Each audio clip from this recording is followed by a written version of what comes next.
Thank goodness for us, she's still writing. Her recent article in New York Magazine muses about dating in your 60s in the Hamptons. And just like that, she's here to tell us more. Welcome to New York Living, Candace Bushnell. Wonderful to meet you. Marisol, very nice to meet you. Great to see you. What an honor, Nelson. Nice to meet you. Nelson, nice Pleasure. to see you. I'm keeping the magazine business in business, so when the girls texted me a link to the article, I said, pshaw. I have her between my fingertips here. Wonderful. Well, I actually went out and bought 2 copies myself yesterday. I was so excited to actually have something in print, in paper again, which is really wonderful. Yeah, it's nice. I'm going to lend it to Nelson. Is that pictures? This has, yes. It has a couple of pictures, but yes, you may find it. You'll probably say, "Oh, I'm so happy I'm married that I don't have to deal with bad, this." Huh? That no, bad. it's really not bad at all. I mean, I don't think it's bad. But I think that's dating these days. I was going to say, and by it, she means dating. So the article is about being exactly who you are. Yes, and looking for love, companionship. Well, you know, for women like me, people always expect you to be seeing someone. Right. So that's really a lot of the impetus is people saying like, "Oh, are you seeing anybody?" Right. But you know, I was married for 10 years. Before that, I always had a boyfriend. I've had a couple of boyfriends after I was married. But really, since the pandemic, I haven't been seeing anybody. I have dated. I've actually gone on many more dates than I thought that I had. So I actually had a lot of material to choose from. Of course, I thought, oh, I don't really date, but actually, I probably You went back, you were like, hold on, there was this one and this one. Yes, exactly. It's interesting because we're a lifestyle show. We obviously talk about women and issues facing women, and we talk about the dating scene in New York City. And for my producers who I love and adore, I'm 1,000 years older than they are, and I'm like, girls, listen. Just slide into his DM the way I did, and all will be forgiven. Good advice. She's like, I'm trying. Yes. But your take, because you influenced a generation of people, which thank you for all of that. Oh, thanks. And I love how you have evolved. And so now you're talking about dating. For you and for folks who are watching the show, what does the face of dating look like now? Because Carrie Bradshaw didn't have an app. She hated a cell phone to begin with. Yes. Well, it's apps and matchmakers. That's really what it's about. And occasionally you can be fixed up by somebody you know. So that's happened to me a couple of times.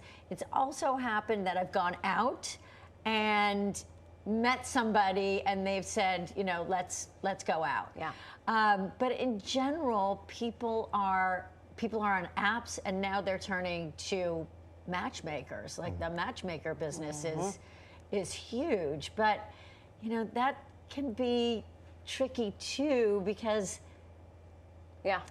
you know the people who are out there are the people who are out there. Right. And I would say the big difference between dating over 60 and dating in your 30s is that the proportion of single men to single women changes a great deal. So after 57, there are like 50 single men for every 100 single women. Right. So that's one of the big That's a one of the challenge. big differences. Yeah.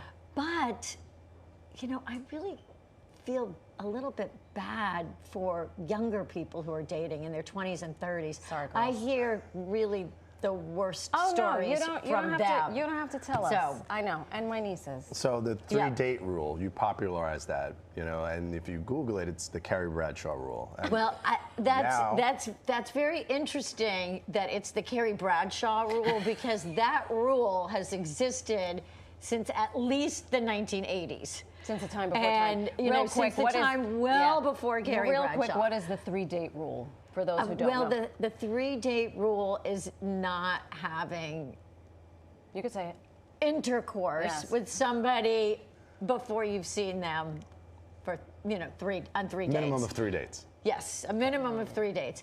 And I Why know the you're like, face? I wouldn't do it after 10. I did it after 1, and I'm marrying him in November. Yes, So exactly. there are outliers. Well, so much for that. Yes, yes. There Great are. advice Well, from your you know, tia. it might work, it might not. But Yeah. one of the things that I've discovered, and I really say this Yeah. tongue in cheek because I've been quoted on this a couple of times, and people are like, "Oh, well, that's." I love it. But you know, the 3-date rule, it used to work because chances are you probably could see that person 3 times if they liked you. Now Forget that it. never happens. Right. You know, people have 1 date, and so I say this tongue in cheek. If you really feel attracted to that person, maybe you should just go for it. You know, on the one date were a rule, trailblazer. because there probably won't be a 2nd date, and there most certainly won't be a 3rd date.